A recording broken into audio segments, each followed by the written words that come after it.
السلام عليكم.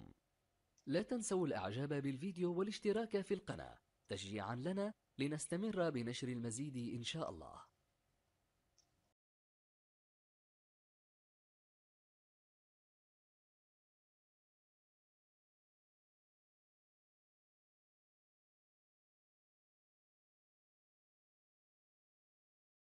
Donc, hormis les condamnations qu'on a apprises récemment,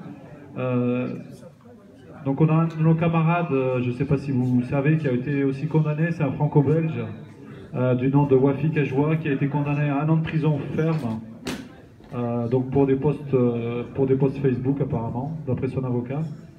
Donc en fait, il n'y a pas que les rifins au Maroc qui sont visés, hein. Il y a aussi les rifins de la diaspora malheureusement, donc je ne sais pas vous, mais moi personnellement je ne compte pas m'y rendre pour les vacances, en tout cas dans les 2 prochaines années. Hein.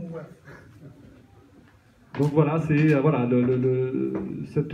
va dire cette opération un peu d'intimidation, c'est pour aussi, ça a lieu aussi bien au Maroc que sur le territoire européen, et ça il faut par contre que nous on le dénonce. Il ne faut pas qu'on accepte, parce que concrètement, le régime, il nous teste. Hein, donc voilà.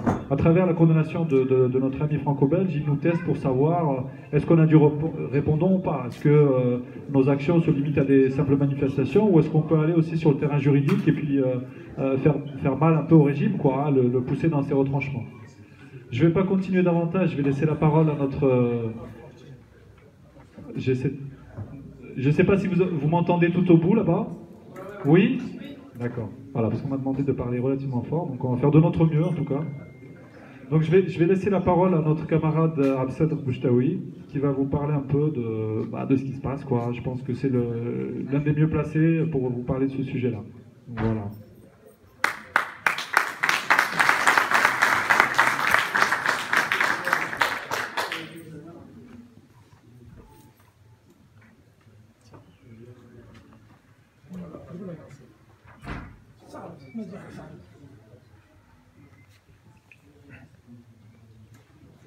المهم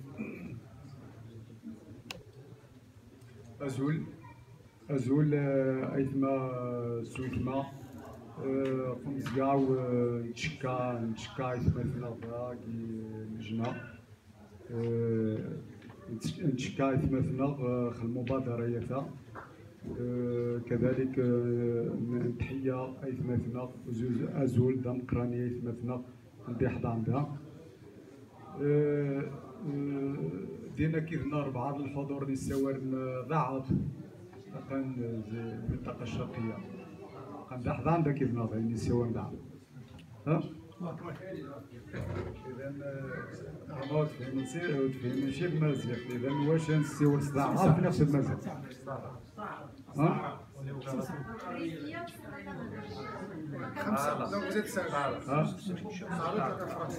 إذا نسيو رضا عرب باش نفهم كل شيء.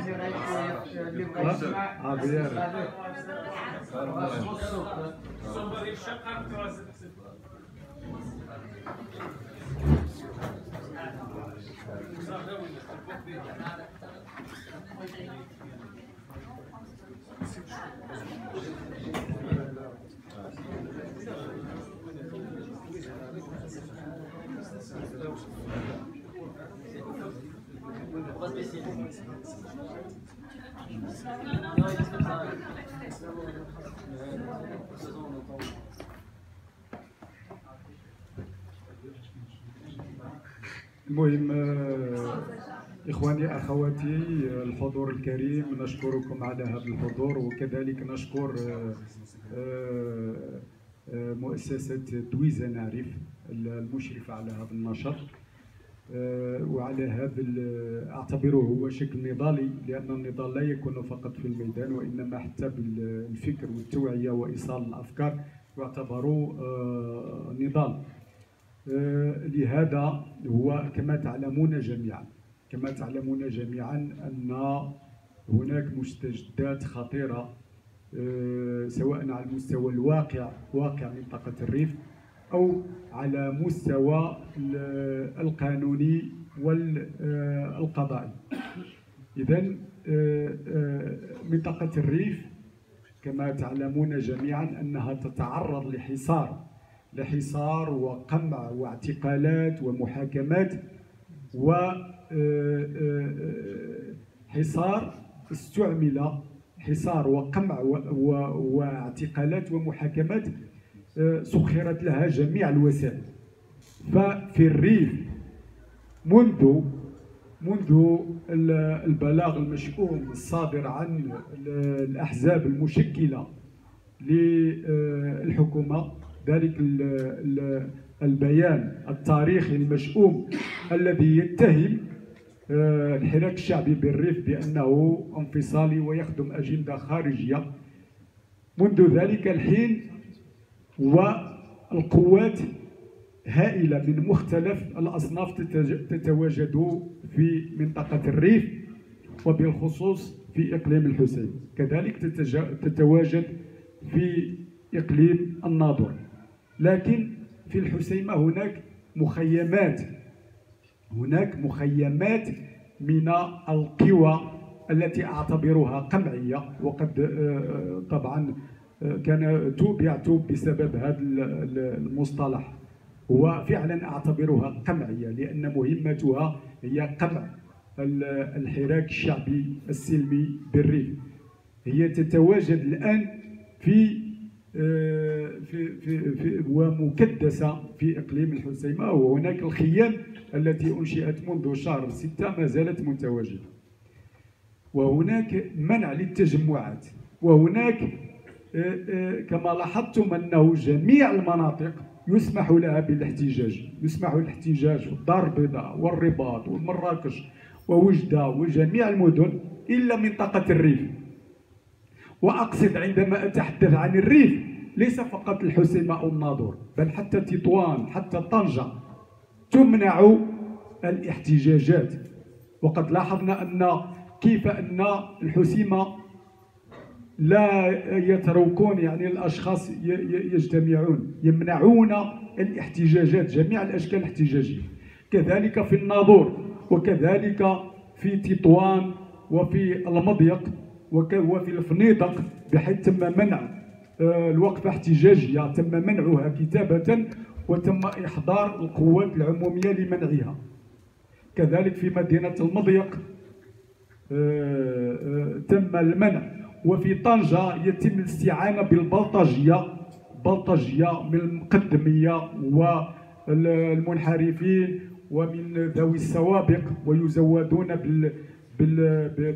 بالأسلحة البيضاء، لدرجة أن المقدمية وكذلك القياد في تطوان وفي طنجة كيشجعوا على الأعمال ديال البلطجة، لدرجة كانوا وجدوا البلطجية، وهذه حضرنا عليها شخصيا، أنه كيضرب بالموس والشرطة كتحميه.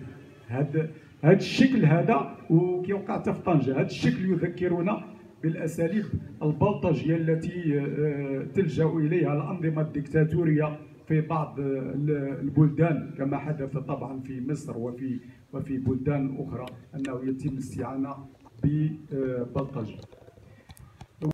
هناك إذا لماذا طبعا أن لا يسمح للاحتجاج في الريف؟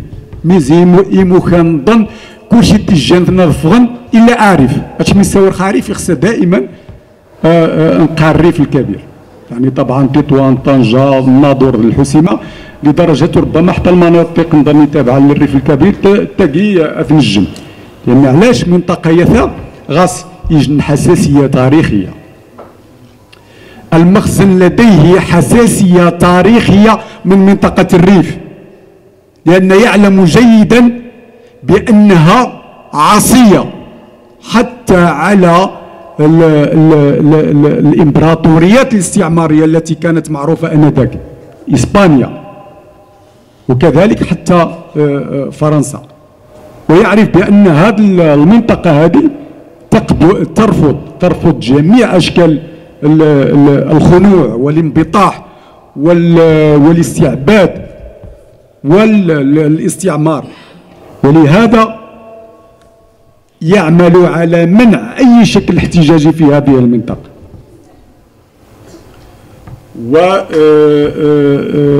وكذلك حقيقة هم إخواننا في الريف يعانون بشكل كبير. عدد المعتقلين لحد الآن، المعتقلين المتواجدين في السجون يتجاوز 700 المتواجدين في السجون. أما الذين يحاكمون في حالة سراح أو المحكومين فالعدد يتجاوز 1500 أو 2000 أو أكثر، لأن هناك استدعي العديد ينيرت في الشارع كلشي استدعى فند الكوميساريات مخنزة قمزوان قل حسيمة قناب يراتوين فند قاناس نوقع مخيزن انتجام باش سقواذن فند قاناس مرة عاود تفغم إن تغاهم الناس. وفعلا يراذن مجموعة من النشطاء احنا غاصن وين فند لأن فغن التظاهر. إذا ذي نجل الحصار يمغى مخزارم كذلك انه لان رخاذ عيني السوار ضعاف عيني السوار المازيغ تخلط.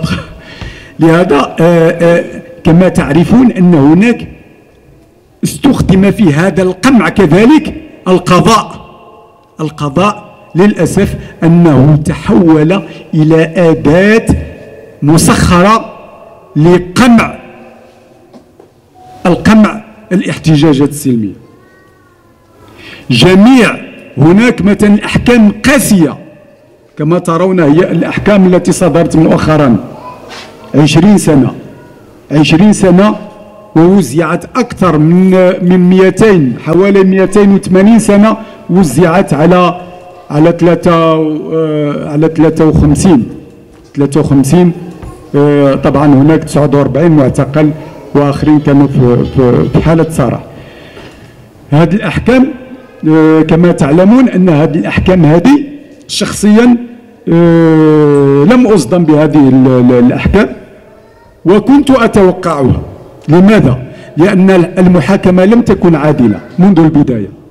المحاكمه اؤكد بانها لم تحترم مبادئ المحاكمه العادله المنصوص عليها في المواثيق الدوليه، المنصوص عليها حتى في بعض القوانين وفي المواثيق الدولية مثل العهد الدولي للحقوق المدنية والسياسية التي المصادقة عليها، بما فيها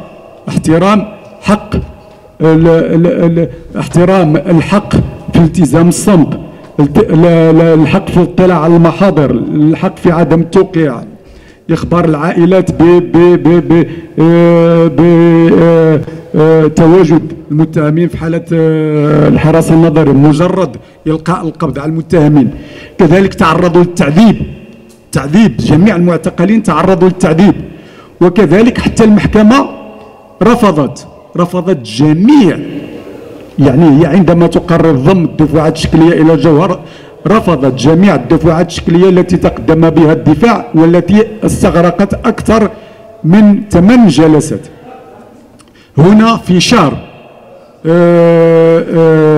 شهر نوفمبر 2017 تأكدت بأن المحكمة تسير في اتجاه واحد، هو اتجاه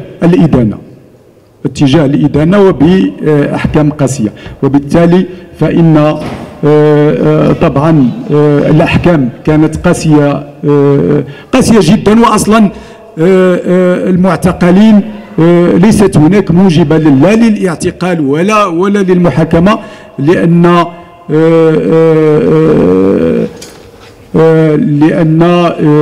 كيج الحقيقة بالعكس يني يخصصن التكريم، يخصصن التشريف، لأن يني الدفع عن الكرامة، الدفع عن الحرية، الدفع عن الحقوق إنسان بشكل سلمي وبشكل حضاري. وبالتالي كان على الأقل أن يكرمون لأنهم طالبوا بحقوقهم بشكل سلمي. للأسف أنه يؤكد بأن هذا إن كان يدل على شيء فإنه يدل على أن العقلية التقليدية للمخزن ما زالت مستمرة. هذا النظام المخزني الذي يكرس نفس الممارسات القرون الوسطى، نفس الممارسات التقليدية، نفس ممارسات الانتهاكات الجسيمة، وبالتالي فإن تبقى مجرد التعديلات التي نجدها على مستوى القوانين وكذلك المصادقة على الاتفاقيات الدولية مجرد يعني الغاية منها هو الاستهلاك الخارجي وليس الداخلي. في الواقع كنوجدوا شيء آخر، وعلى المستوى القوانين وكذلك الاتفاقيات الدولية نجد هناك المصادقة على الاتفاقيات الدولية، لكن في الواقع هناك العكس، لأن العقلية المخزنية لم تتغير، نفس الأساليب التي كانت تتبع في الانتهاكات الجسيمة نفس الأساليب. وبالتالي هناك نقول بأن يجب علينا نحن كأبناء هنا يعني أبناء الريف هنا في أوروبا، يجب أن يعملوا على دعم صمود أبناء الريف. يجب أن نعمل كل ما في وسعنا لدعم صمود الحراك الشعبي بالريف، لأن ليس لدينا أي خيار إلا الصمود، لأن الحراك طبعا يهدف إلى الدفاع عن مقومات العيش الكريم في منطقة الريف، وكذلك هناك سنلجأ الآن طالما أننا فقدنا الثقة في العدالة على مستوى القضاء يعني شخصيا لا نثق فيه، وبالتالي لا يمكن تحقيق العدالة. وهنا جاءت الفرصة لكي نلجأ إلى الآليات الدولية للدفاع عن المعتقلين، وكذلك عن الريف وعن الحق في الاحتجاج السلمي. لهذا طبعا كنا تقدمنا بمجموعة من الشكايات تتعلق بالتعذيب، وكذلك بمقتل عماد العتابي، وكذلك هناك شكاية موجودة تتعلق بشهداء ال5، هناك كذلك الشكاية التي تم تقديمها بخصوص مقتل محسن فكري. كل هذه الشكايات ظلت تراوح مكانها. نحن نعرف جميعا أن الخلاصة أو النتيجة التي وصل إليها التحقيق في قضية مقتل محسن فكري، النتيجة هو أنه تم اختيار أكباش الفداء، خداو بعض منهم، كاين اللي عطاو له 4 شهور واللي عطاو له عقوبة مخففة، في حين أنه كان يجب على الوزير المعني بالصيد البحري وهو الوصي على القطاع، كان يجب عليه باعتباره هو المسؤول أن يقدم استقالته، وكذلك أن يحاكم كل من له علاقة مباشرة أو غير مباشرة بمقتل محسن فكري. كذلك شهداء الحسيمة قدمت شكاية، لكن بعد 3 سنوات تم حفظ الشكاية، قال لك لأن ما لقيناش الدليل، لعدم وجود الأدلة تم حفظ الشكاية. وأكثر من ذلك أن المخزن اللي كنعتبروه مخزن، لأن ما عندناش في واحد الحقيقة ما كاينش نظام سياسي اللي يمكن نقولوا هناك نظام سياسي، هناك مخزن، هناك العقلية المخزنية التقليدية، هناك منظومة هي منظومة المخزن. طبعا نجد بأن وزير الداخلية في 20 فبراير 2011 صرح بمجرد ما وقع في يعني احتراق الشهداء الخمسة، صرح آنذاك بأنهم يشكلون عصابة، وأنهم كانوا ينوون السرقة، وأن اندلعت النيران، وكانت النتيجة أنهم تحرقوا. في حين أن شخصيا كنا عملنا البحث في هذه النقطة هذه بالنسبة للشهداء الخمسة، لقيناهم أولا لأن ملي كنهضروا حنا على عصابة كما قال وزير الداخلية آنذاك، لأن الهدف هو أنه يطمس الحقيقة. حتى التحقيق ما كان عنده حتى شي هدف، ما كان عنده حتى شي نتيجة ترجى من التحقيق في قضية مقتل الشهداء الخمسة. شخصيا انتقلت للحسيمة وجلسنا مع العائلات وبحثنا في هذا الملف، ووصلنا أن هاد الشهداء الخمسة لا تربطهم أي علاقة، ما كيعرفوش بعضياتهم، كل واحد في ساكن، كاين اللي ساكن في حي سيدي عابد، كاين اللي ساكن في الحي الباريو، كاين اللي ساكن، واكثر من ذلك ان الشهداء الخمسه من خيره شباب الحسيمه، ليست لديهم اي سوابق اجراميه. هناك من يشتغل الحلاق، هناك من يشتغل في المقهى، هناك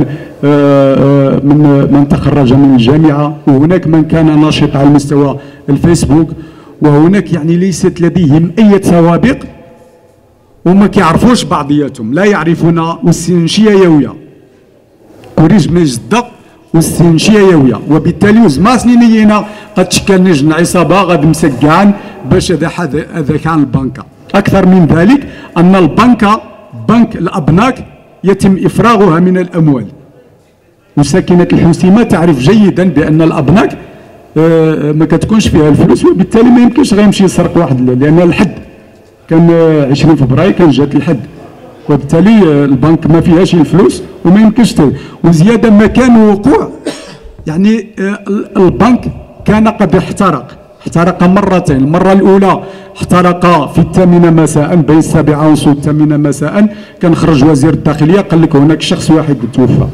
بعد ذلك احترق، اكتشفنا من خلال البحث بان تحرق من جديد في 3 الصباح، وبعد ذلك يوم 21 صباحا قال لك لقينا 4 جثث اخرى مفحمه. وهناك دلائل تؤكد بانهم تعرضوا للتعذيب في مخافر الشرطه. هذا التعذيب هذا احتمال وارد بشكل كبير من خلال المعطيات المتوفره ومن خلال البحث الذي اجريناه في الموضوع.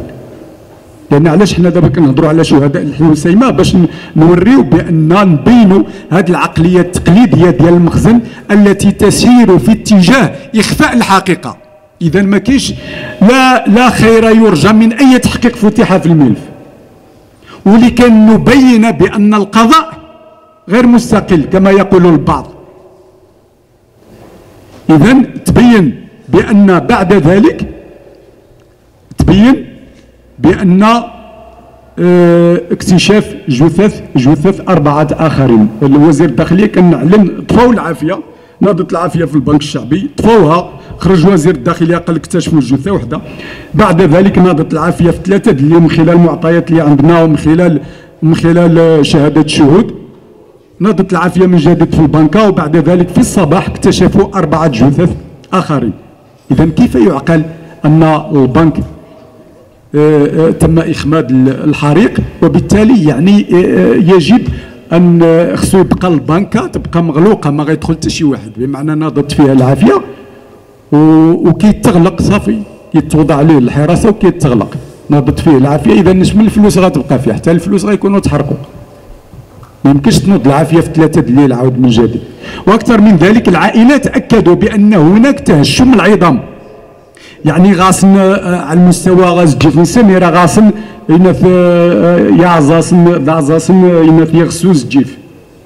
أكدوا العائلات كلشي انك هو ميتسل من جثث انك فين غاصن يغسوز جيف يعرز. إذا مرض كار عافيت وطازيشي يغسوز جيف. أكثر أن 4 بيرادين أكسو من سميرو خميض شي كلشي، ولكن وفين غاصن بيعزي بزجيف. إذا ذي نعاود المؤشرات نضم الوكيل المالي يقادج العائلات الطالعين خلف الكاميرات، لم يسمح لهم بالاطلاع على كاميرات البنك.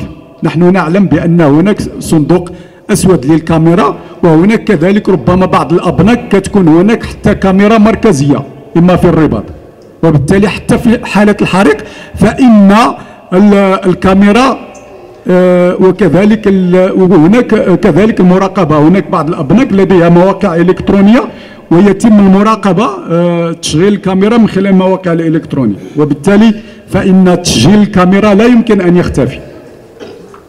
والوكيل المالك رفض تمكين العائلات من الاطلاع على التسجيل ديال الكاميرات، كذلك رفض تمكينهم من محضر إخماد الحريق. النتيجة أنها فشلت هذا المخطط المتمثل في إلهاء الشعب عن الحراك وإلهاء الشعب عن المحاكمات، وكذلك هناك قوة خفية فشلت هذا المخطط وساهمت في إقصاء المغرب من كأس العالم في الدور الأول. وشخصيا أقولها صراحة، كنت أتمنى وكنت أدعو أن ينسحب المغرب وأن يتم إقصاؤه من الدور الأول. لماذا؟ ما يمكنش حنا نتلهوا مع الكرة وخوتنا شي كيتحكم ب20 سنة المريف محاصر وحنا غنتلهوا مع الكرة، ما عندنا ما نديروا بهذه الكرة.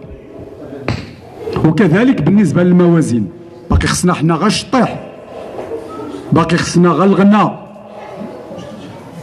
الناس للريف محاصر شي محكوم ب20 سنة، و20 سنة ماشي أول مرة غيصدر، 20 سنة صدر في الريف.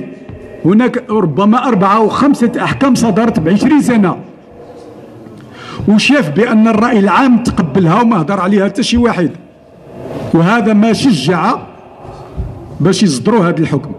لأن حتى قراو الأمور قالوا إذا حنا فشلت الموازين، فشلت لأن هناك مقاطعة وما كاينش الكرة هناك الإقصاء، إذا غنشوفوا دابا شي عقوبة اللي ربما ما غيكونش تأثير. إذا صدرنا 20 سنة في الحسيمة ما فيها باش نصدروا 20 سنة، لأن هذوك 4 ديال 20 سنة صدرت في الحسيمة ما داها فيها حتى شي واحد. إذا واخا نعطيو له 20 سنة ربما ما كاينش ما غاديها فيها حتى شي واحد.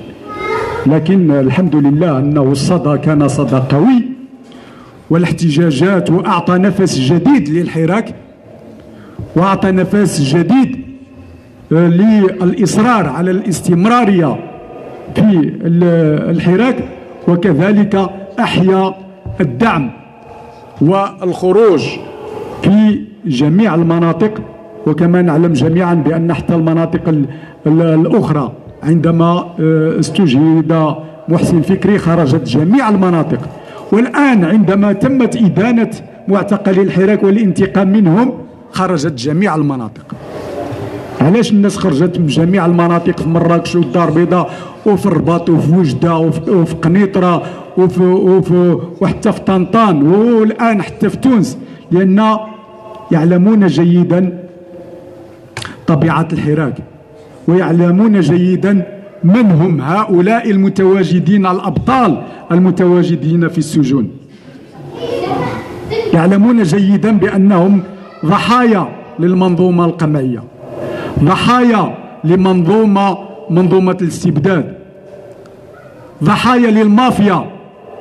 نعم مافيا، أقول مافيا وأؤكد عليها، لأن لا يمكن لنظام سياسي ولدولة تحترم نفسها أن تلجأ إلى مثل هذه الأساليب وإلى التضليل وإلى تسخير جميع الطاقات وجميع الإمكانيات لإخفاء الحقيقة والانتقام من النشطاء الذين يطالبون بحقوقهم المشروعة.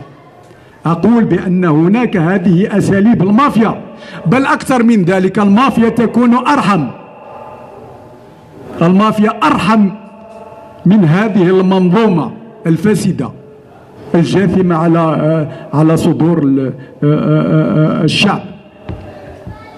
لهذا الخلاصة طبعا المطلوب هنا، أقول بأن المطلوب هنا نحن كأبناء الريف هنا المطلوب منا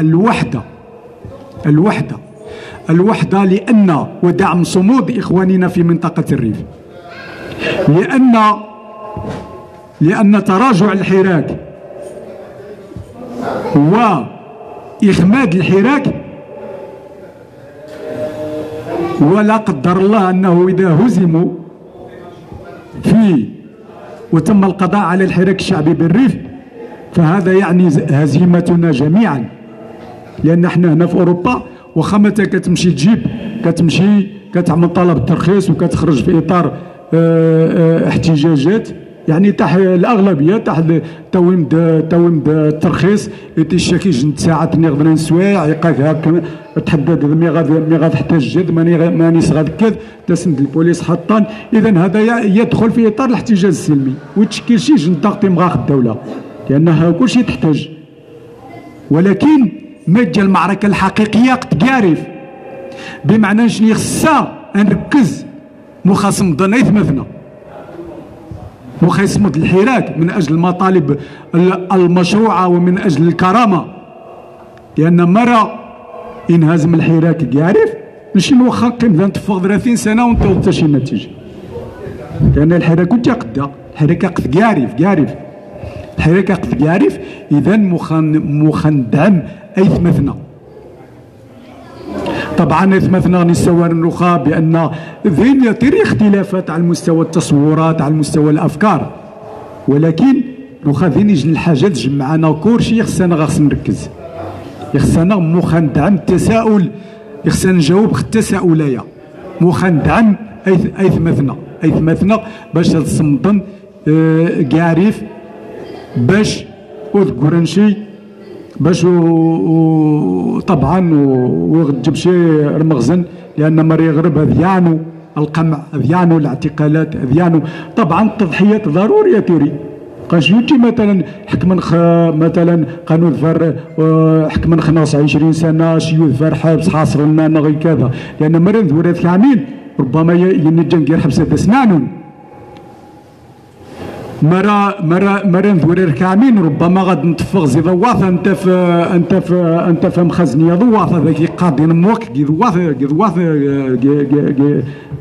ضواثة نددان، وبالتالي يتمثل مزيد غفن الصمود وعاد تطفن حقيقة، ولكن هذا الطفن شحال غتطفنهم كاع وذحرن، لأن مرة نصغر رخن أن يعيش مأساة حقيقية، أن يعيش انحسار حقيقي.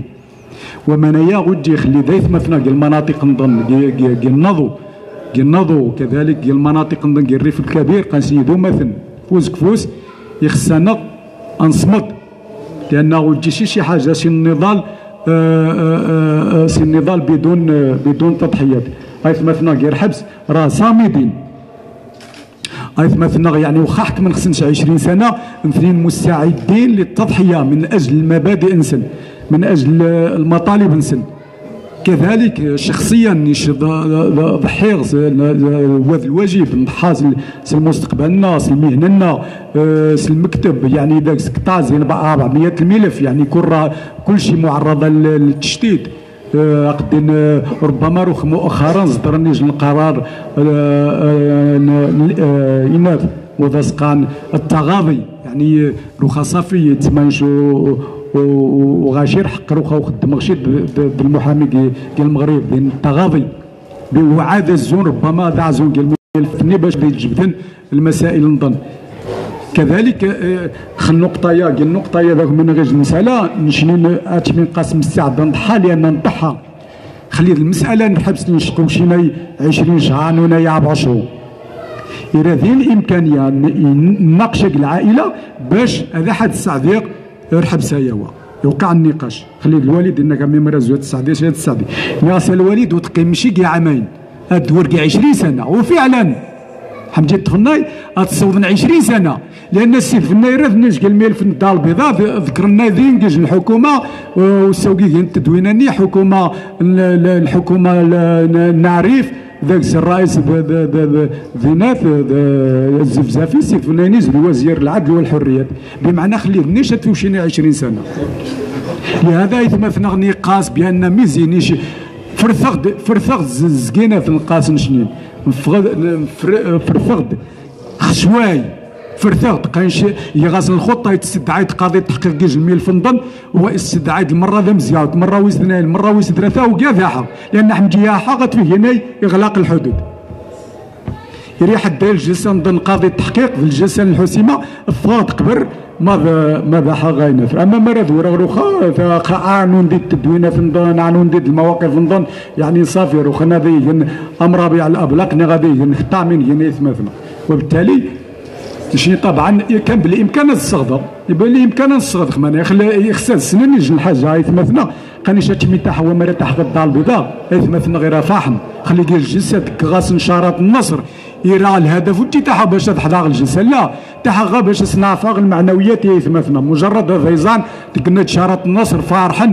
خلي النيش تفارح غاكيس اكثر من ذلك راه تاع المحامون غاسنا الحبس قناص سنين يخسر ديال البوشتاوين ما سادس لان ذي انتقام بدله زانه وبالتالي ما من زغمن وزما خص نصغد كان بالامكان نصغدو الصغدا كان برعه هذا عيش غاي المدخل مهم جدا غاي المهنين وغاي 15 سنه يعني بعد ذلك راه اصبح مقبول لدى محكمه النقد غاي المستوى المعيشي محترم يمكن القيمه ولكن خليه نمشيو الزمه غاي ناين الخيارات قمر ميتيري الانسان حر اتشمي غاك ديرين ناين الخيارات اما تقدم التضحيه تضحي كلشي كي تضحى العائله كي تضحى يعني تقيم دخل مبادئك ني غدور ذات كامل قدينا تعيش ذات الفيلا ربما غادا كلشي شي المنصب ديال رباط ني غادا تقيم الدين ولكن يخصك تصغر ولكن اتخذت القرار الصعب يعني مستعد للتضحيات اكثر من ذلك مرة نزار شنو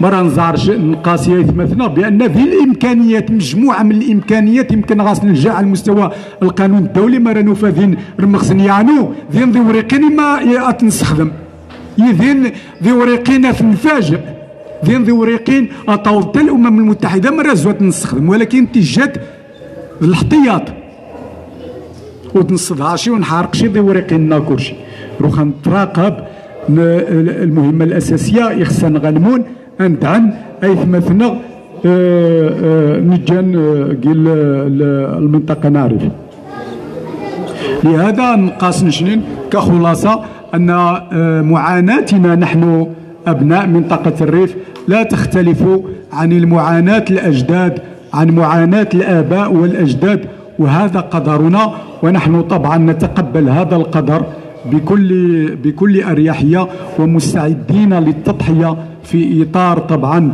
الحراك السلمي المبارك ومستعدين لتقديم الدعم لاخواننا ونقول لهم مزيد من الصمود مزيد من الصمود فلا بد كما يقول الشاعر التونسي الشابي أبو القاسم الشابي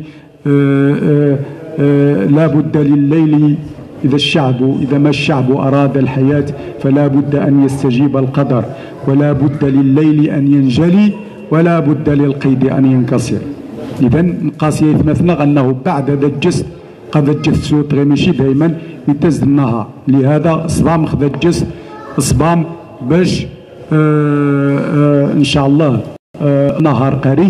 النهار قريب والنصر قريب وتحيا نضالية وزول يكنيو تحيا نضالية الجميع وشكرا.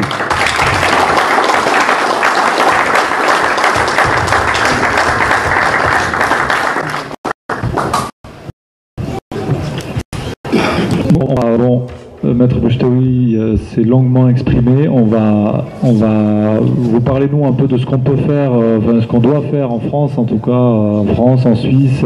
Voilà, la mobilisation au niveau européen, parce que ça se passe pas qu'au Maroc, ça se passe aussi ici, et on a un rôle à jouer et on doit le jouer.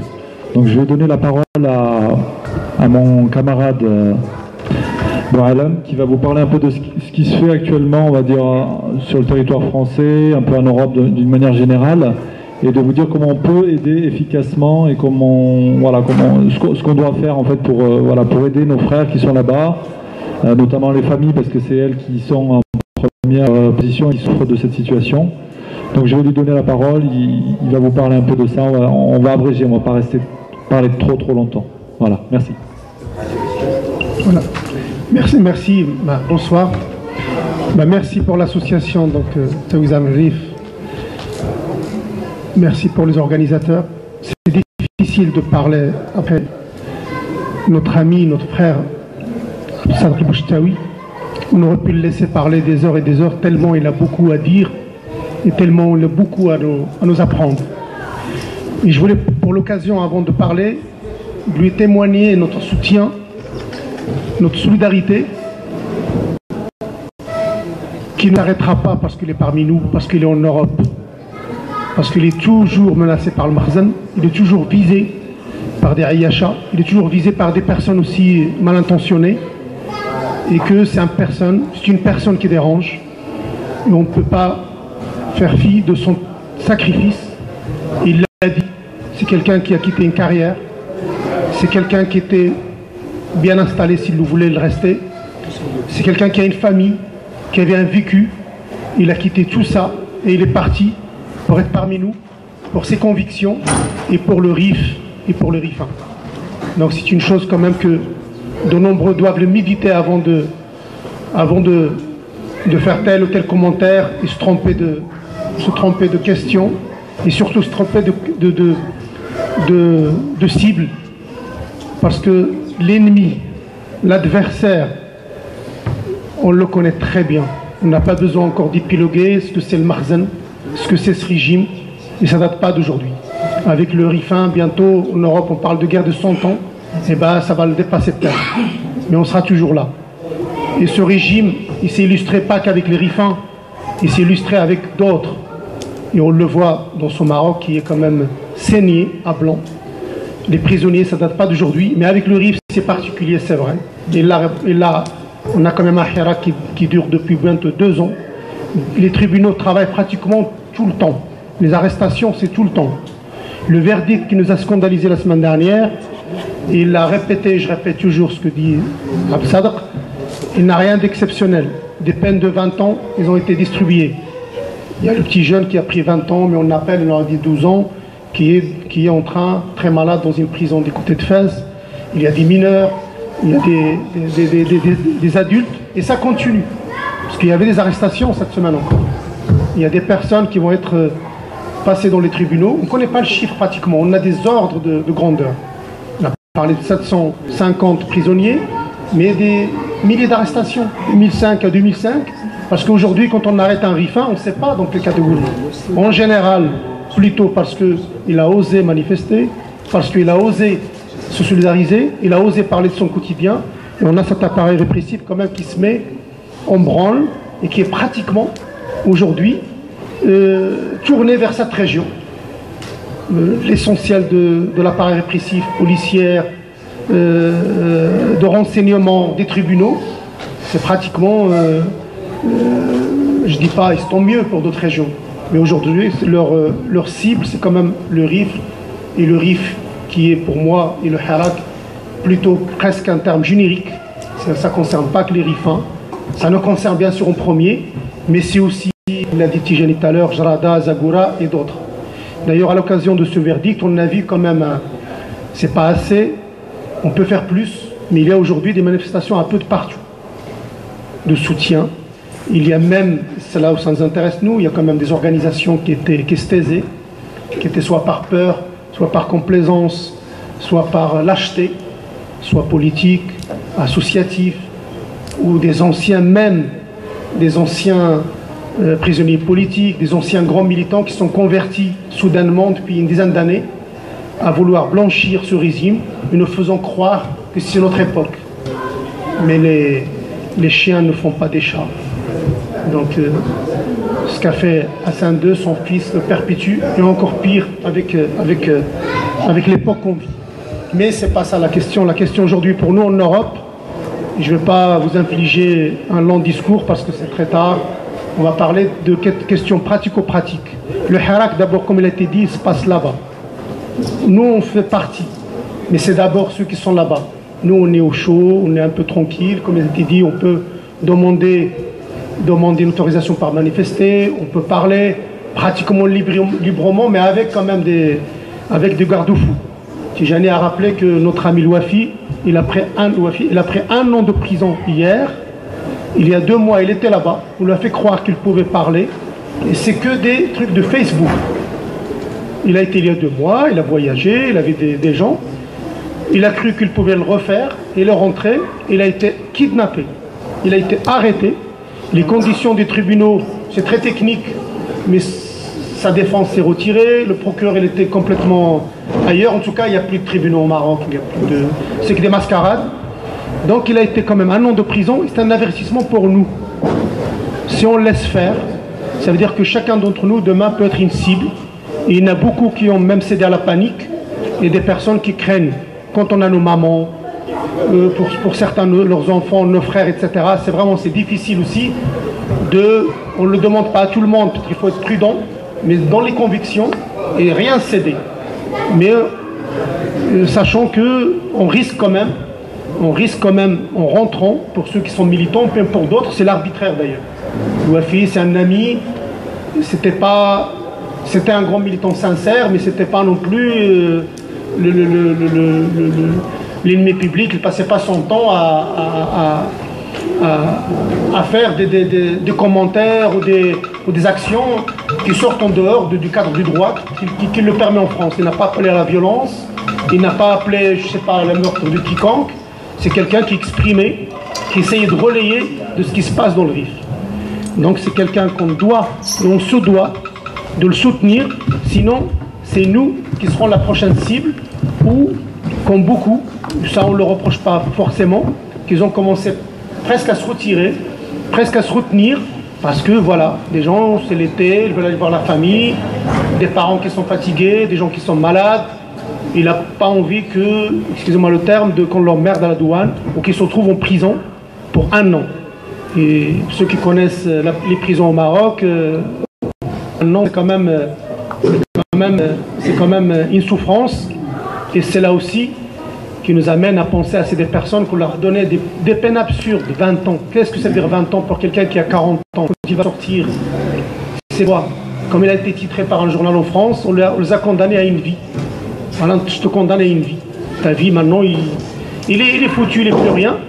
Et leur condamnation, ça ne les concerne pas que. Bien sûr, c'est les premiers concernés, on leur doit d'être solidaires. C'est leur maman. Vous avez vu tous ces mamans dignes, ces mamans fières, mais ça reste néanmoins leur chair, leurs enfants, et qui sont dans une, quand même, ils les ont mis dans une double peine, voire triple, voire plus. Quand je dis plus de peine, ils sont femmes, rifanes, milieu populaire, etc. Et on leur ajoute cette peine, dans les conditions, je ne reviens pas dessus, dans une mascarade de justice, où je retiens seulement qu'ils ont été jugés en leur absence. Leur défense s'est retirée. Mais ce n'est pas la première fois. Ça s'est déjà passé. C'est pour ça que nous aussi, on a à méditer sur notre propre histoire, qu'on n'oublie pas. On n'oublie pas ni les guerres des années 20, même avant, pour certains, ni 58-59, ni 84, ni récemment dans les années 2000. C'est qu'il y a d'autres aussi. Le retrait des procès collectifs, des punitions collectives avec une mascarade, avec des retraits de la défense, on a nos frères de Gdemizi qui l'ont vécu. C'est exactement la même chose. Les Sahraouis se sont retirés, ils ont pris des peines encore plus lourdes. On regrette qu'il n'y avait pas non plus là aussi beaucoup de solidarité. Eux, ils ont pris 35 ans, ils ont pris un bad et tout. Donc voilà, pour revenir, ce qu'on peut faire, nous on peut être un bout de la solution. Chacun peut faire comme il peut. Ça peut être, et le plus important, c'est comme par hasard on a vu, ils ont beaucoup ciblé quand même les classes populaires. C'est des détenus et leurs familles, ils sont précarisés d'une manière quand même très avancée. On parlait tout à l'heure, nous, dans la voiture, etc. On a telle famille de détenus qui était obligée de lâcher son appartement parce qu'ils ne pouvaient pas payer le loyer. Des familles qui ne peuvent pas y aller à Casablanca tout le temps parce que le transport il est très cher, etc. Malgré les solidarités, malgré tout ça, on a des enfants qui ont rien fait, qu'on est en nous, au moins dans l'obligation, le minimum qu'on peut faire, c'est d'alléger, parce qu'on ne pourra jamais compenser ni quoi que ce soit ces souffrances, mais d'alléger ces souffrances. bah, chacun pense à des enfants qui peuvent passer l'Aïd, qui peuvent passer des vacances, tel achète des médicaments, etc. Et les demandes, ils sont nombreuses. Et je sais que beaucoup le font. Il y en a qui le font d'une manière organisée, Fondation Hollande, telle association, tel collectif. Mais beaucoup de personnes aussi le font à titre individuel et ça, il faut l'amplifier. Et les besoins, ils sont énormes. C'est-à-dire, il y a aussi ce qu'a dit Tijani, qu'on peut s'abstenir de partir cet été. Moi, cette question n'est pas très tranchée, l'espèce de boycott. Le boycott, il faut qu'il soit ciblé, il faut qu'il soit très efficace. Mais on ne peut pas dire comme ça, en partant pas cet été au bled, sachant que le petit commerce, il est en train d'agoniser, il est déjà pratiquement mort. Bien sûr, pour ceux qui vont y aller, qui sont contraints d'y aller, pas pour s'amuser, pas pour les vacances, bah, il faut quand même consommer ou dépenser très responsable, très intelligemment. Pas question qu'il y ait un centime, ni pour Africa, ni pour Marjan, ni pour le Banque Chabi, ni pour Danone, ni pour quoi que ce soit. C'est le strict minimum pour aider les nôtres. Il y a aussi ça à prendre avec beaucoup de précautions.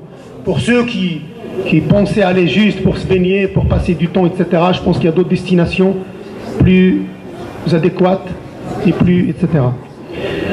Quant à en France, donc il y a des gens qui s'organisent. Il y a une fédération de beaucoup de collectifs. Quelqu'un de nos amis ils sont là. Il y a d'autres collectifs, d'autres associations. D'ailleurs, le Hirak, c'était quand même, comme il a été dit, Moubarak, il a permis quand même l'émergence de beaucoup de choses. On serait peut-être bien passé, mais en tout cas, ils sont là. On n'a jamais autant parlé du RIF. Même nous, on ne se rendait pas compte que, peut-être même entre nous, moi je suis à Lyon, je croyais que j'étais le seul RIFin. Bah, il ne passe pas une semaine sans que je rencontre un.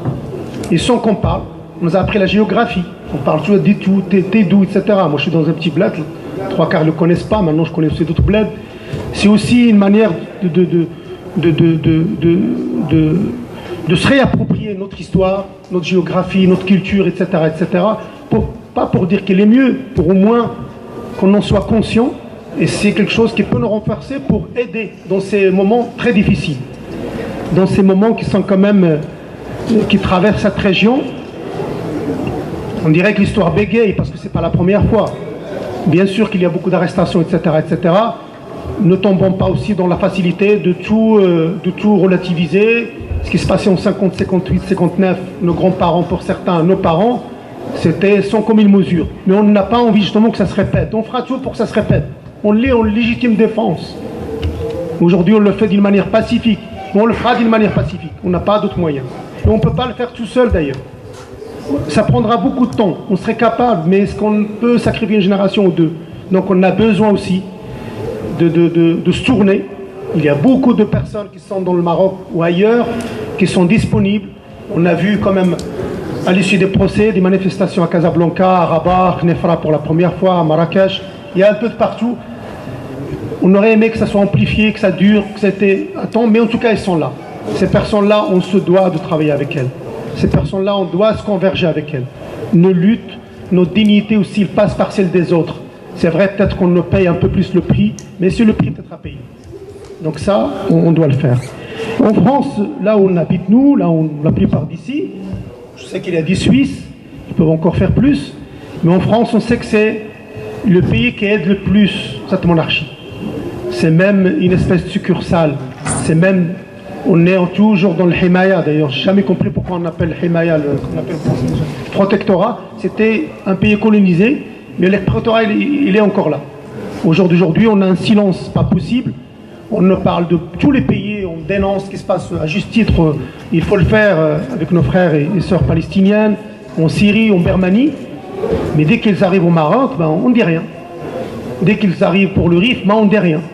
On a des responsables très complices, on a un gouvernement français qui est très complice, on a des parlementaires très peu, mais qui sont plutôt amnésiques ou qui ne veulent rien dire.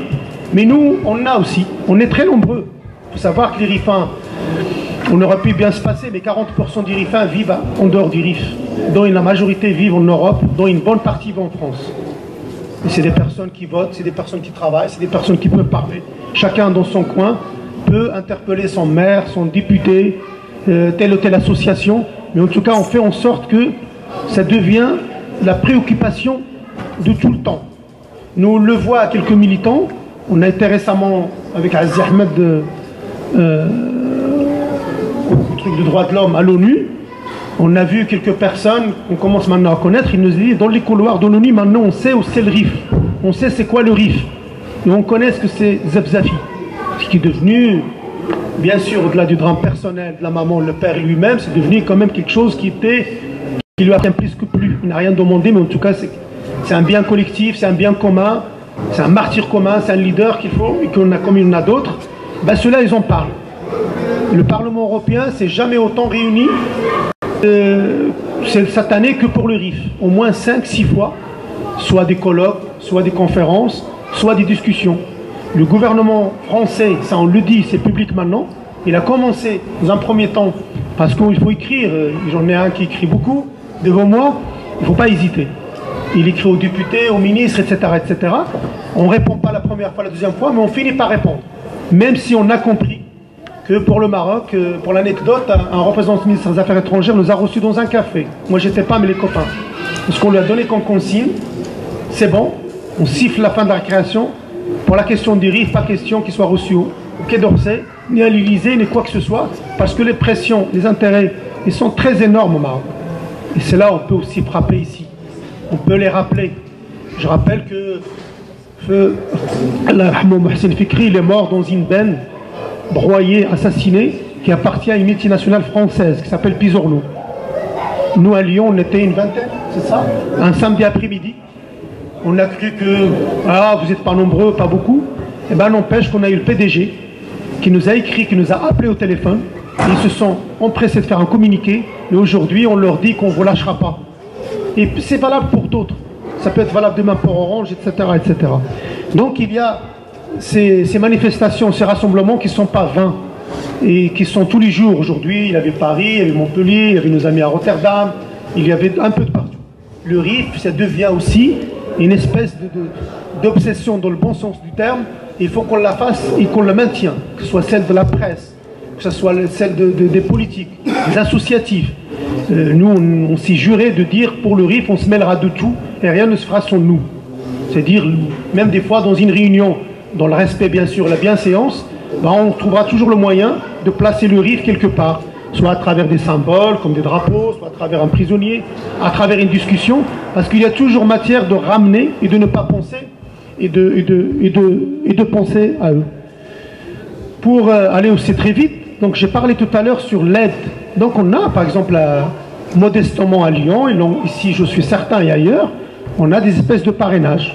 On a 4 personnes qui peuvent donner 20 € chacun, ça fait 100 €, ça fait 1000 dirhams plutôt par mois aux détenus pour qu'ils puissent continuer, pour qu'ils puissent lire, acheter pour leur famille et qu'on les aide. Et il y a d'autres personnes qui ont besoin ils ont besoin aussi de ce soutien moral, il ne faut pas hésiter à les appeler. C'est pas, je vous assure, il y a quelques-uns, on appelle Azzi Ahmed, il répond au téléphone. On appelle la famille de Gelloul, il répond au téléphone. La famille de Hanoudi, Mjaoui, je peux les citer. C'est des personnes en plus. Croyez pas qu'on les dérange. Quand on les appelle, quand on leur parle, quand on est solidaire et on leur parle de ce qui se passe, ils se sentent pas seuls, ils se sentent solidaires.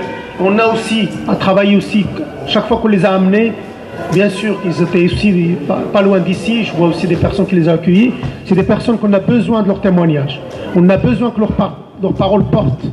Quand j'y vais, Khalti Zulikha à l'ONU, je vous assure, pour ceux qui ont été là, Mourad il était là, je peux vous assurer, on avait la chair de poule, comment il a parlé. On ne pouvait pas l'enregistrer.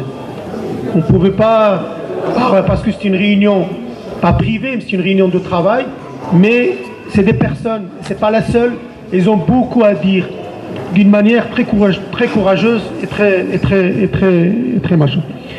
Pour ce qu'il a été dit, ça a été redit, j'insiste, mais bien sûr qu'on peut porter plainte, bien sûr qu'on peut faire une guérilla juridique. Il a parlé de Zakaria Momni, bien sûr on le connaissait. Zakaria Momni a fait en sorte que Hamouchi, quand il vient en France, il vient comme un voleur. Il n'annonce pas sa date de venue, et on sait qu'il est venu qu'une fois qu'il est parti. Il va prendre ses ordres, etc. Mais il y a d'autres, on a la compétence universelle, qu'il le connaît, pour les questions de torture, etc. On peut porter plainte contre n'importe qui. Il ne faut pas qu'il dorme, il ne faut pas qu'il voyage. Oui, donc je vais un peu conclure parce qu'il y a aussi une soirée artistique qui nous attend. je vais vous profiter aussi que c'est une autre forme, une forme très forte aussi de militance, une forme de protestation. Depuis le Hirak, on n'a jamais vu autant d'artistes, que ce soit du RIF, que ce soit ailleurs. C'est des voix qui portent, c'est un langage qui est très très fort. Il faut le continuer, que ce soit la peinture, la musique, etc. Il ne faut pas se dire aussi que notre vie s'arrête parce que nos frères, nos parents ils sont en prison, nos cousins, etc. On a bien sûr, on ne va pas passer notre temps à faire, on va pas faire des fêtes pour la joie, mais on a aussi à chanter des chants pas de haine, mais oui, de haine du Makhzen bien sûr, mais des chants aussi de révolte, pour dire notre révolte, pour dire notre solidarité, pour dire notre quotidien. Il y a des gens qui sont sensibles à ce langage, qui sont sensibles à l'écriture. Donc c'est ça aussi à encourager. Et nous ici en Europe, il faut aussi, ça a été dit tout à l'heure, il faut qu'on aille dans le Parlement européen, le Parlement français, suisse, qu'on rentre à l'université, à l'école, qu'on rentre un peu de partout. Là on peut parler du Hirak, là on peut parler des sessions au Maroc, là on peut parler de ce qui se passe dans ce pays. Il faut que ça soit une de nos préoccupations de tous les jours même. Pas qu'il se passe un jour sans qu'on ait une pensée par n'importe quel moment, mais la priorité ça reste quand même les revendications du Hirak, les prisonniers, les inculpés, leurs familles. Et j'ai fini par dire, je l'ai dit au début, et je répète ma solidarité avec notre ami, notre frère Bouchtaoui et leur famille, et que c'est pour nous des lignes rouges. On ne va pas polémiquer ce soir, mais c'est des personnes, il ne faut pas se tromper de cible, mais c'est des lignes rouges si on touche aux familles, aux militants et des gens qui se sont sacrifiés. Bouchtaoui, il a le verbe, il parle, mais il y a beaucoup, je pense qu'il y en a un d'entre nous, il y en a un Lyon de partout, on a beaucoup quand même. Le RIF, il est en train aussi de se vider, mais on a une partie qui est venue en premier, qui sont en train de fuir. On a beaucoup de demandes d'asile politique. En Hollande, si ce chiffre il est vérifié, mais apparemment il est officiel, il y a 360 demandes d'asile politique de RIF en Hollande. En France, il y en a beaucoup. En Espagne, ils souffrent beaucoup. En Espagne, avec ceux qui sont à Melilla, ceux qui sont, etc., etc. Ça aussi, on se doit de leur porter assistance. Nous, on est là, comme je l'ai dit tout à l'heure, pour être un bout de la solution. On a, pour ceux qui peuvent, les moyens, mais les moyens, c'est pas ce qu'on peut, mais on a à les assister, à leur fournir tout ce qu'on peut. Et ça passe par des fournitures matérielles, ça passe par l'argent, ça passe par les livres, ça passe par les médicaments, ça passe par beaucoup de choses.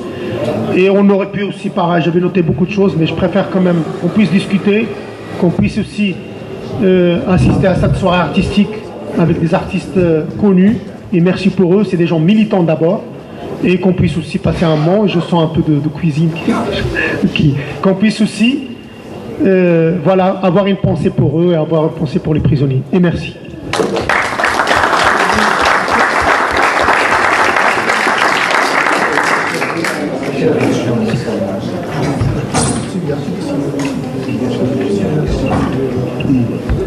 Est-ce qu'il y aurait parmi vous certaines personnes qui auraient des questions ou qui voudraient intervenir, prendre la parole tout simplement, qui ont quelque chose à dire voilà. N'hésitez pas, le micro est ouvert.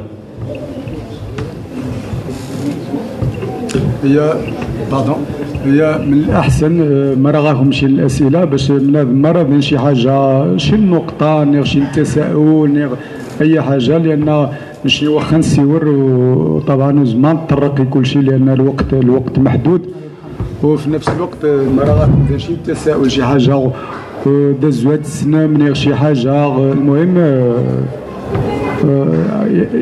غادي نساعدهم باش نصوض دابرات باش نسيور النقاط جميع النقاط اللي تهمنا الحراك طبعا. غادي السؤال منين يجي الحراك وغصبوا القياده لحد الان؟ خو شا عامين ما 3 سنين الحراك يقوى ولكن يقوى بريز تجي ما جا از تجي تورزو الحراك ما هو يجيبوش تجي ما يوقفوا نجلس الناس دار رئيس الناس الولاده باش هذه ويا الريشه امو كوريجين ماشي يقوى يجري كوارابو يجري كوارابو داز المهوري يجي الملكي يجي خاشيني زعما باش تمسى لحد الان عاد هو تشكل الرئاسه للحراك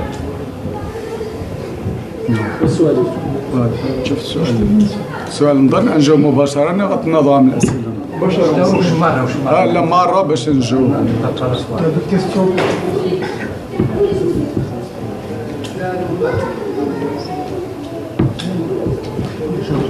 المهم نجاوب.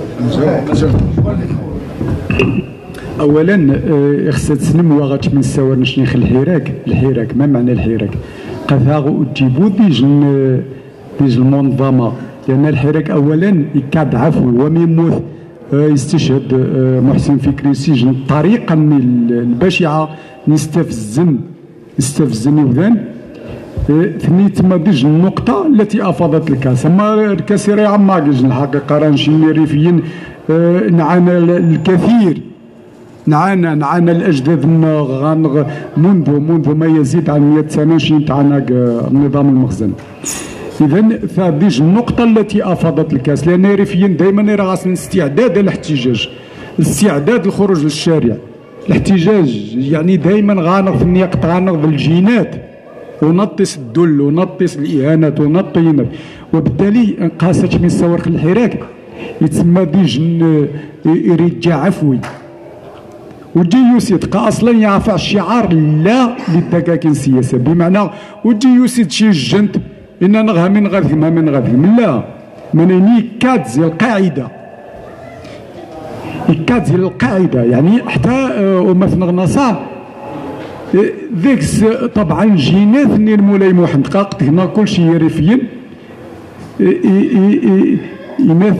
قال اللحظه الني وعنا كيسيو ذان كل شيء يمغى الحراك وبالتالي حتى هو مثلا غنصا غاس الرمزيين غاس لان انت اذا يجمع كل شيء انت اذا انت رجا بالقائد الميداني قائد ميداني بمعنى يستطيع باش يدي الصفغ مثلا 200 بعض الخطرات 200 يضرب 100,000 ولكن رغم ذلك يلقاك نجيبو القلب لان منايا ذاكس يخصها ديري التوافق ذاك سجن حاجات جمعانا كلشي ريفيين لان مرة نسيت نخضع التوجه يمكن خص اتفاق نشي ريفيين كلشي غانغ شعار لا للدكاكين السياسيه لان نسن الدكاكين السياسيه يني الانتهازيين يني غازو المصلحه نسن يني غانغ التجربه الدكاكين السياسيه الزو اثنين خل المعاناه ريفيين ضوضنا تحقيق الاهداف وبالتالي تشبث نتيجه عفوي بمعنى هذا نجمع الحراك هذا نجمع يتسع للجميع وزما يعني شي جنتك يعني لا قانيش قلت مثال الحراك لا يريفيين قل عمق نسن قل عمق غانغ توجه المولاي محمد كورشي وديتي شي جنت ذاك يعني لا قانيش دا جمهوري قاش كذا ملكي قاش كذينا لا شني كلشي الحفدان مولاي محمد كلشي جدودنا موثن كي ساحة المعركة إما موثن يغشاركن أما نساور خاريف كلشي ذين وني نيتفكان لأن شي المطلوب من نغروخ من المطلوب أنفكا ما نبريد غنخضع ماشي ما نبريد اما بريد راه باين ما نزونوض ولكن يخصنا ميسغانك وذا صغان كانت عمايث مذنق وذا صغانك المون لهذا لان غتمنساو شنو تنزو انك ذا القيادات نغنازو غندير من هذا ما يخدم الميدان غادي يخدم وين غيطحن وين غيقدم التضحيات وين غيقدم الاناث طبعا يني راه يتوجه نكاري فقنقير حبس ولكن منايا خصها يستمر شنو يتحمل المسؤوليه ونيزمع شي حاجه غادي يقدم الفكره غادي يقدم المقترح غادي يقدم استراتيجيات مرحبا لهذا نشوف قال الاطار يا روخ قال الاطار يا قاغاسن نشني نروخ ذا مثلا ذا يوروبا يعرف يخصنا غانيري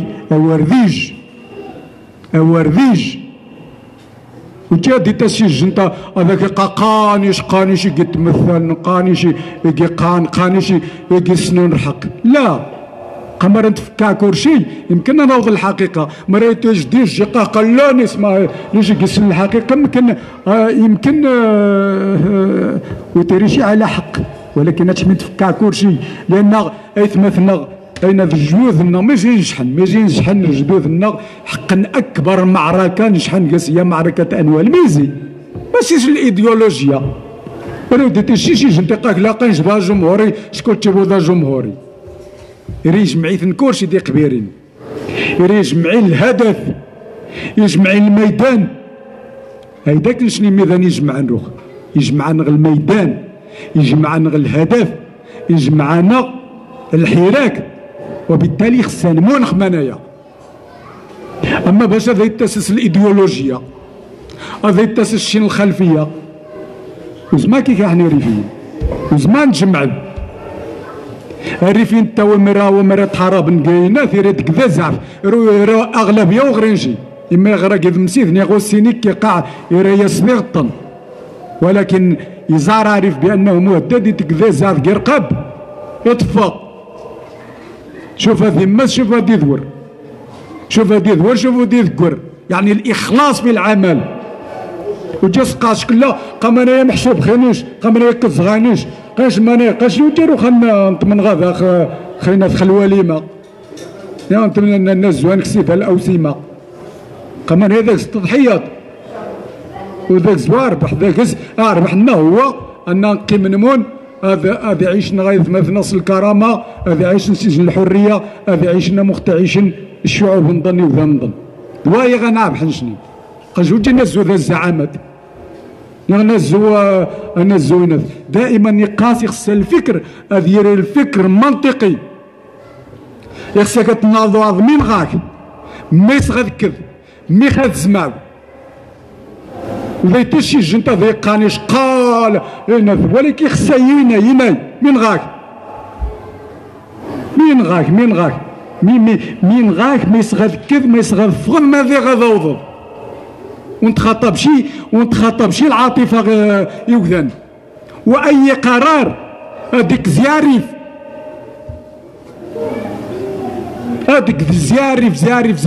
زي الميدان قد ينقي حصان ينقي تعانن ينقي توجهن ينقي كيناف نشنين وزمان تاخذ شي القرار ما رخص وافقنا يتمثنق يعرف خلي مرة نصور خلي الجمهورية احنا شنين كلشي طبعا الفكر محمد بن عبد الكريم الخطابي ولكن زمان تاخذ شي القرار وخص وافقنا يتمثنق الداخل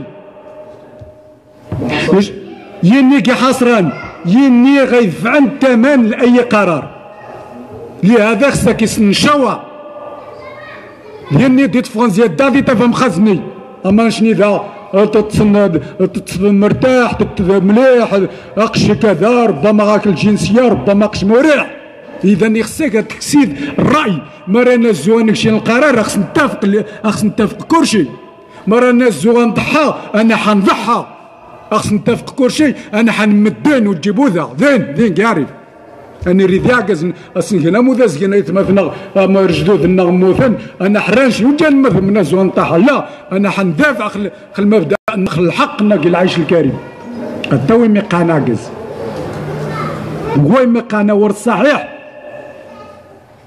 اذا يخصها زمان تاخذ شي قرار وديتي شي جنت هذايا اسي تصنف لا قاش كذا قش ذا لا قاش غاك الاهداف لا قاش كذا لا خانيش كذا مرة قاس وني جن ذاقز اذياح كيما جانا يتمزدين هادي تبا هادي تحت حانت هادي تفهم خزني هادي كذا غينات وانا ذاش كذا عكاز كي خمثغذين اذا وزما نتجاوز اي مثلك يعرف وزمان نتجاوز القيا يعني الحنق غير حبس وزمان نتزاوج يوذان يسن نقيني كيتعانان ينقي تعانان اذا وزمان تاخذ شي القرار اثنين غيدفع الثمن مرة زواد تدفع الثمن خص تفكر اثنين هذيك سين هذا الاجماع لهذا نشني نقاس بان يجمعنا الحراك الشعبي بالريف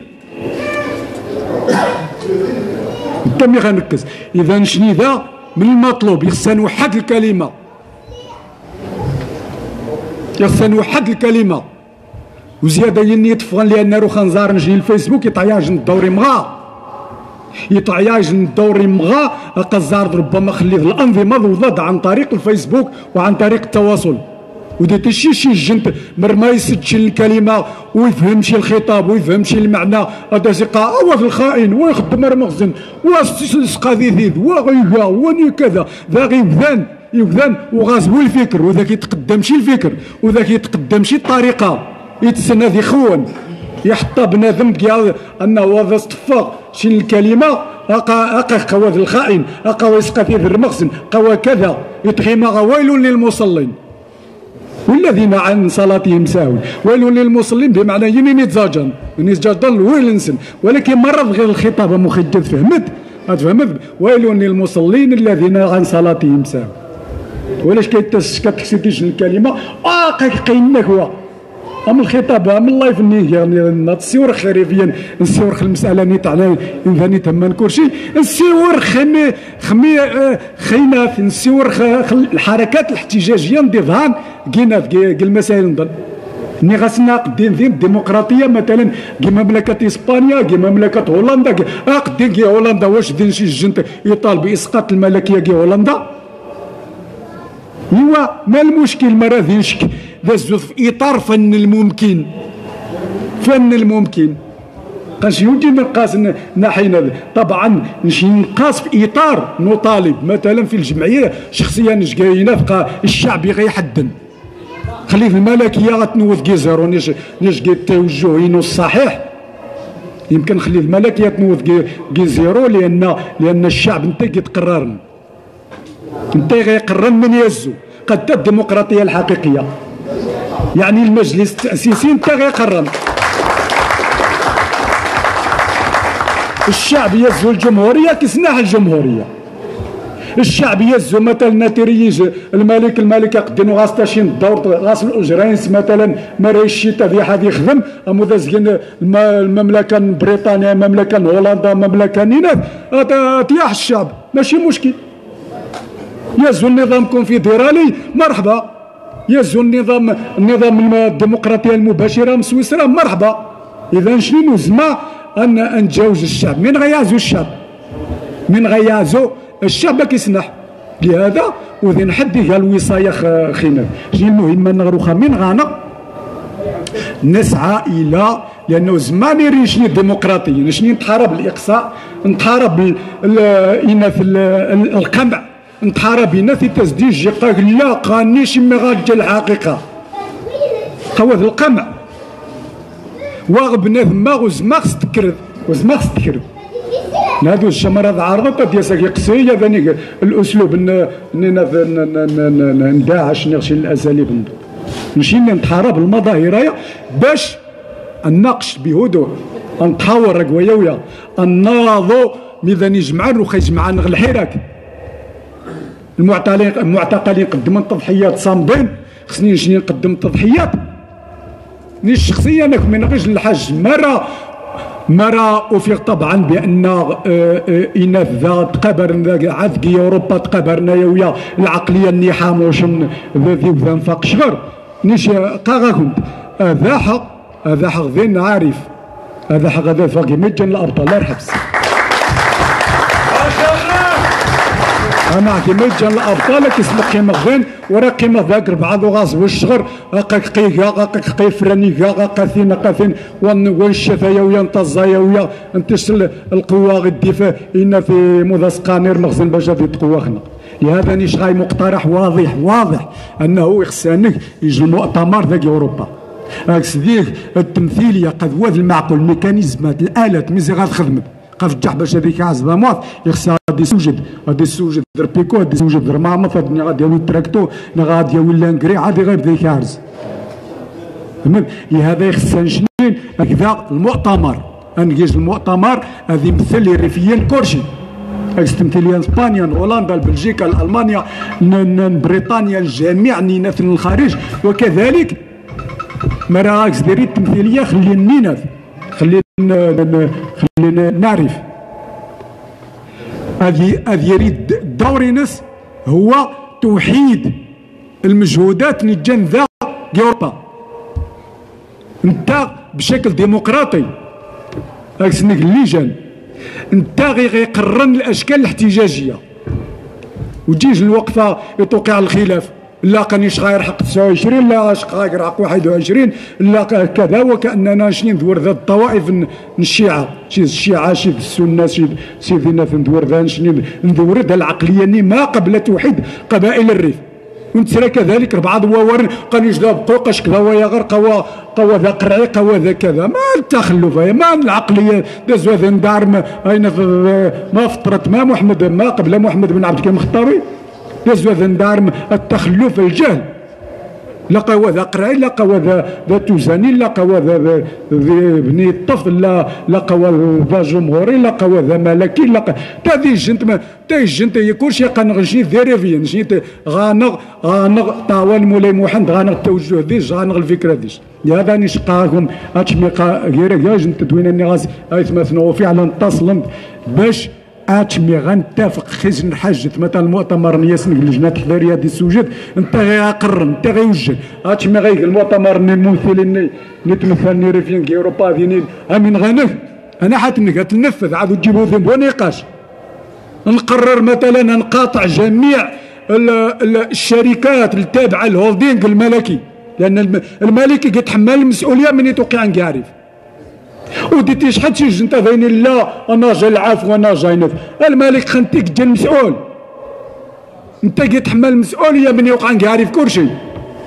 لهذا خلي فيها مثلا نقاك لا قوي تحتاج شي 29 انحتاج الاحتجاج 21 29 عيد العرش مرمي لا نحتاج مرمى لان علاش انت كتجا المسؤول انت كتجا المسؤول لان بمقتضى الدستور خاص صلاحيات موسعه زعما انت وداري شي خضا واش تحكم خنا اي حاجه توقع كارف الا بموافقه من الملك. كيف الحقيقه خصها تنيني لا وتسناو يجيو من عنده العفو لا زعما ما يجا ومريتو كيعرف من يقري يشد دورات كي افريقيا وداري رخبه وكان شنو ذينات وداري رخبه يقطق ديالني نغاسم الدوكرينس ويتسد يدقميني خص نتاقي يتساراو دياري رخبه فهمت كاع وين الموازين يعني نذاق الزواف غنى الشطحن مثلا غاقا ندير حبس بهذا نقاس نشنين يخصنا اتشبي غنقرر شي حاجه قد الميكانيزمات العمل وديكوريج ما يجبد ما كوريج ما يجبد هقا غاكم تزيروخ اتفشلم ودكم تا حاجه راهو سيدني شغال قاضنيش سكات تصنف غبا واذا انا بديت تصنف وين نشقاكم اقايق المعتقلين الحراك اقايق المعتقلين الحراك اقايق العائلات الحراك اقاي من يزو مثلا الداخل ديالنا ميك غامثغ ديالني اما كي مرازو تختلفهم ذا اتقيم ذا طمن غيمتكم الله يعاونكم الدور غارف هذا في غير حبس مستعد هذا انت الحقيقه خصنا ان نشنين ماشي اوصيه خايف مثنا نيجان غير حبس ديالني نيجان كيناك لدرجه ان عزيز احمد يوصل لدرجه انه ما يبانش بالعكس العائلات المعتقلين خصها في القوه يخصها كيسنبد يخصها ديالني مصدر الصمود يخصها نشني الركيزه غيجني مثلا غنصمدن لهذا خصنا نفكاث مليح النظافه ما ينعجنف وتمشي كواوار لهذا خصنا نفهم مليح من نكو وشكرا.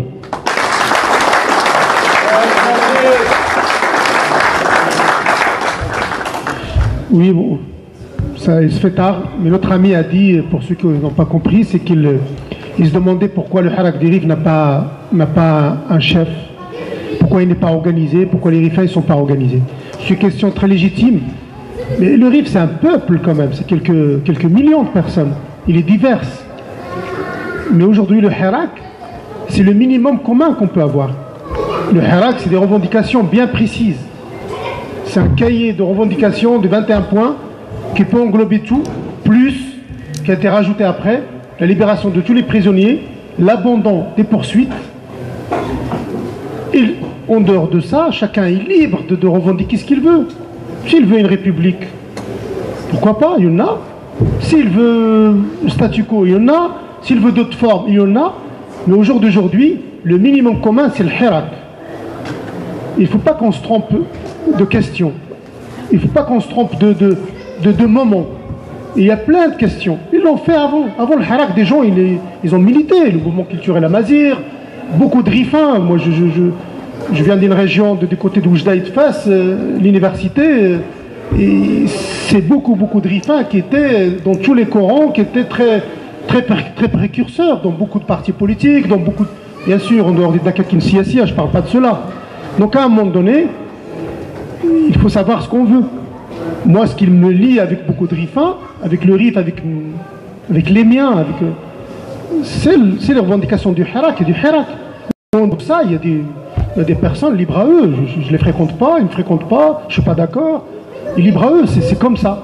On n'a pas à être caporalisé, on ne va pas penser comme tous de la même manière, lutter de la même manière. Il y a des gens qui ont d'autres visions. La frontière et la ligne de démarcation, ces gens-là, c'est les Ayasha, c'est les sbires du Makhzen, c'est les rifins qui ont choisi délibérément aujourd'hui d'être dans des appareils, des ministres, des députés, des policiers, dans l'appareil répressif délibérément. Parce que tout le monde sait, ces personnes-là, bien sûr, ils se sont mis en dehors, en tout cas de mon champ de vision, et même du RIF. Ces gens-là, ils doivent en répondre. C'est ça les Khawana. Mais passer son temps pour glaner quelques j'aime, quelques likes, et un minuit, tranquillement, en sirotant un thé, et passer, faire un discours, etc. L'autre, il est khaïn, l'autre est machin. Et on a touché à des familles, à des symboles, à des réfugiés, à des militants. Ça rime à rien. Bien sûr, l'union, il est bienvenu. Bien sûr qu'on doit s'organiser. Vous savez qu'en France et en Hollande, c'est la même chose. Quand le Harak est venu, on était incapable de faire une demande d'autorisation pour une salle parce qu'on n'avait pas d'association. Parce qu'on n'avait pas de RIB, on n'avait pas de statut, on n'avait pas de machin. On ne pouvait pas avoir un compte bancaire. Tijani lançait quelque chose. On ne pouvait pas avoir un rendez-vous avec l'ONU parce qu'il ne connaît pas Tijani Bou'alam ou un tel. Il connaît une association ici, il connaît un organisme, il connaît un syndicat, un parti politique. Ça, on ne l'avait pas. C'est des choses qu'on a commencé à apprendre à les faire. Maintenant, il y a plein d'associations, il y a plein de gens, plein de compétences. Et il faut les mutualiser. Il faut les mettre à la disposition de tout le monde, mais pas au service de diviser, de dire n'importe quoi. Même nous, même moi, peut-être je dis n'importe quoi pour certains. Mais au jour d'aujourd'hui, je le répète, c'est le hirak, ses revendications, les prisonniers, les poursuivis, les familles. Et pour finir, moi je dis souvent, au moins on peut avoir un minimum bien sûr de la décence, dans le respect, pas dans les insultes. Franchement, Facebook, quand je lis certains trucs, c'est un dépotoir. On a honte, j'ai honte, aucun respect. Entre les machos, les racistes, les haineux, les frustrés, etc., etc. Et entre nous, Makhzen il applaudit, hein, on fait le boulot. Hein. Et il est en train de savourer. Il n'a pas besoin de mettre des moyens. Et pour finir, moi c'est ma devise souvent, si je dis, si je ne travaille pas avec toi, je ne travaille pas contre toi. Et c'est ça qu'on doit militer. Et merci.